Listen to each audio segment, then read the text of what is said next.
চতুর্দশ শতাব্দীর সুমহান মুজাদ্দিদ, মহিউস সুন্নাহ মহিউল বিদা, হক বাতিলের পার্থক্যকারী, বাতিলের আতঙ্ক, সুন্নিয়তের উজ্জ্বল নক্ষত্র, ইমাম আহমদ রেজা ফাজিলে বেরলি রহমতুল্লাহ আলাইহ। তিনি 1856 সালের 14 জুন এবং আরবি হিজরি সনের 1272 হিজরির 10 শাবানে ভারতের উত্তর পশ্চিম প্রদেশের বেরলি শহরে জন্মগ্রহণ করেন।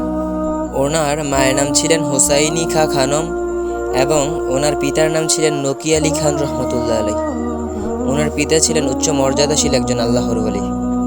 ওনার নাম ছিলেন আহমদ রেজা, উপাধি আলা হজরত। বর্তমান বিশ্বের যতজন মানুষ ইসলামের ব্যক্তিত্বের উপর পিএইচডি করে, তার মধ্যে সবচেয়ে বেশি পিএইচডি করা হয় ইমাম আলা হজরত রাদিয়াল্লাহু তাআলা আনহুর উপর। বর্তমান বিশ্বের প্রায় 83টিরও অধিক ইউনিভার্সিটিতে আলা হজরত কেবলাকে নিয়ে গবেষণা করা হয়। আলা হজরত কোনো সাধারণ নাম নয়। আলা হজরত ছিলেন ইশকে মুস্তাফার প্রতিচ্ছবি। বর্তমান ভারতে যদি 40 কোটি মুসলমান থাকে, তার মধ্যে 30 কোটি মুসলমানই আলা হজরতকে অনুসরণ করেন।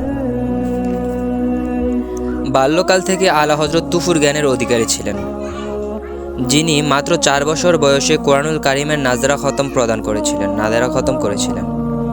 আলা হজরত এমন জ্ঞানের অধিকারী ছিলেন, যখন আলা হজরত কেবলাকে তার ওস্তাদগণ কোনো বিষয়ে পাঠ্যদান করতেন, তখন তিনি তার সাথে সাথে মুখস্থ করে নিতেন। ওনার এক ভক্ত আবেগী হয়ে ওনাকে কোরআনুল কারিমের হাফেজ বলতে শুরু করেন, যে কোরআনে হাফেজ। ভক্তের কথা যেন মিথ্যা না হয়, তাই উনি একজন হাফেজের সান্নিধ্যে যান এবং রমজান মাসের 30 দিনে 30 পারা কোরআন শরীফ হেফজ করেন। আলা হজরত কখনো সবুজ ঘাসের উপর দিয়ে হাঁটতেন না, কারণ উনি সব সময় বলতেন, আমি যখন সবুজ ঘাস দেখি তখন আমার মদিনার সবুজ গম্বুজের কথা মনে হয়ে যায়। আলা হজরত 2 হাত দিয়ে সমানভাবে লিখতে পারতেন। ডান হাত দিয়ে প্রিয় নবীজির শানুমান এবং বাম হাত দিয়ে গোস্তাকে রাসূলদের বিরুদ্ধে লিখতেন। কেউ যদি জানতে চাইতেন, উনি বলতেন, যেই হাত আমি আমার নবীজির শানে ব্যবহার করেছি, ওই হাত কখনোই আমি কোনো কাফের বা গোস্তাকে রাসূলের জন্য ব্যবহার করব না। আলা হজরত প্রায় 55টিরও অধিক বিষয় জ্ঞান রাখতেন এবং ওনার লিখিত কিতাবের সংখ্যা প্রায় 1500-ও অধিক।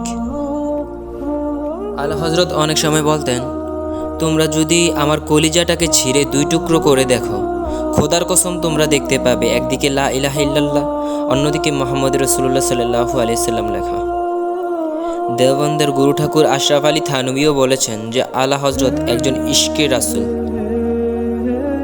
আলা হজরতের লক্ষাধিক প্রশ্ন উত্তর নিয়ে কিতাব লিখেছিলেন, যে কিতাবের নাম হলো ফতোয়ায়ে রিজভিয়া।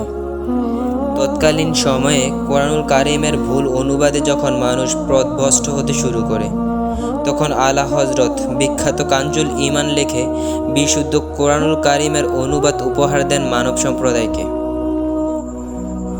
সেই মহান মহিয়সী ইমাম আহমদ রেজা ফাজিলে বেরলি রহমতুল্লাহ আলাইহ তিনার উফাতের পূর্বে তার ভক্ত মুরিদানকে ওসিয়ত করেছিলেন, আমি যখন দুনিয়ার মায়া ত্যাগ করে পরলোক গমন করব, তখন তোমরা আমার কবরকে আমার উচ্চতা সম পরিমাণ গর্ত করবে। এই বিষয়ে ওনার ভক্তরা জানতে চাইলে তিনি বলেন, আমি সারা জীবন ওয়াহাবিদের বিরুদ্ধে জিহাদ করে মিলাদ কিয়াম করেছি, আর আমার কবরে যখন আমার পিয়ার নবী সরকারের দো আলম মুহাম্মদ রাসূলুল্লাহ সাল্লাল্লাহু আলাইহি সাল্লাম এসে যাবে, তখন আমি কি করে বসে বা শুয়ে থাকবো? তখন আমি আমার নবীজিকে দেখে দেখে দাঁড়িয়ে দাঁড়িয়ে সালাম দেব, সালাতু সালাম জানাবো, কিয়াম করব। তাই তোমরা আমার কবরকে আমার উচ্চতা সম পরিমাণ গর্ত করবে। সর্বশেষ 1921 সালের 18 অক্টোবর এবং আরবি হিজরি সনের 1340 হিজরির 25 সফর উফাত লাভ করেন। বর্তমান ভারতের উত্তর প্রদেশের বেরলি শরীফের দরগাহে আলা হজরতে তিনার মাজার শরীফ রয়েছে। বর্তমান পৃথিবীতে মুসলিম দেশ ছাড়াও অন্যান্য দেশগুলোতে আলা হজরতের স্মরণে আলা হজরত কনফারেন্স করা হয়।